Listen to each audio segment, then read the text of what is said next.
I'm Nick Snow, watching Government for Oil and Gas Journal in Washington, D.C. U.S. Chamber of Commerce President Thomas J. Donohue issued a clarion call December 3rd that nearly every oil and gas executive, manager, and supervisor can understand. It's time to do something about excessive government regulation. We must lift the veil of uncertainty hanging over every business and investor if we want to revive our economy and create the jobs and opportunities Americans badly need, he told a joint committee meeting of the Chamber's Environment, Technology, and Regulatory Affairs divisions.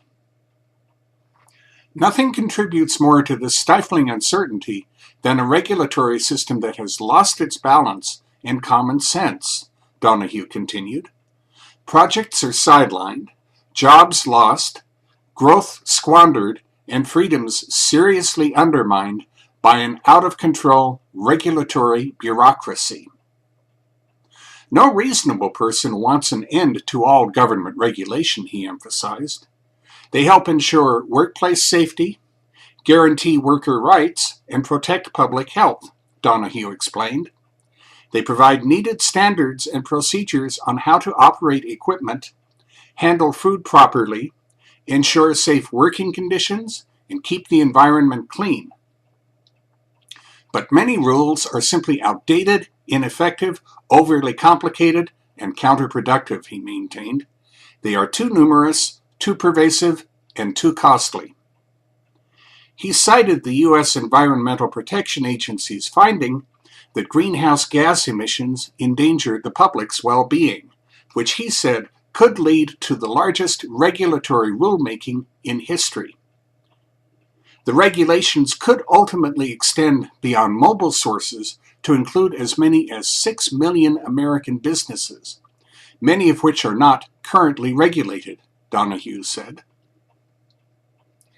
EPA also is examining hydraulic fracturing in a massive study that many believe could provide a rationale for federal regulation of the drilling process before the end of the Obama administration, he added.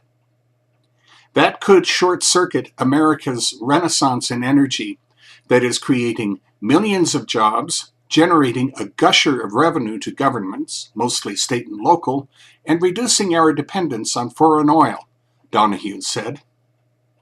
He said the U.S. Chamber will redouble efforts in 2013 to repeal regulations which are no longer useful or are the most unreasonable.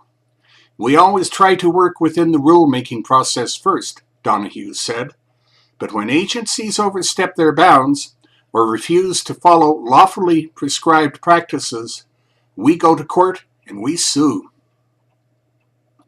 Legislatively, he said the Chamber supports 2 bills. The Regulatory Accountability Act would modernize the Truman-era Administrative Procedures Act. The RAPID Act, RAPID standing for Responsibly and Professionally Invigorating Development, would streamline federal permitting processes so more projects could proceed.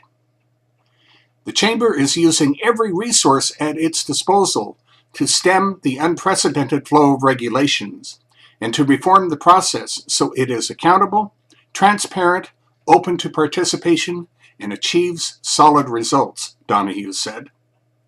That's Watching Government for this week.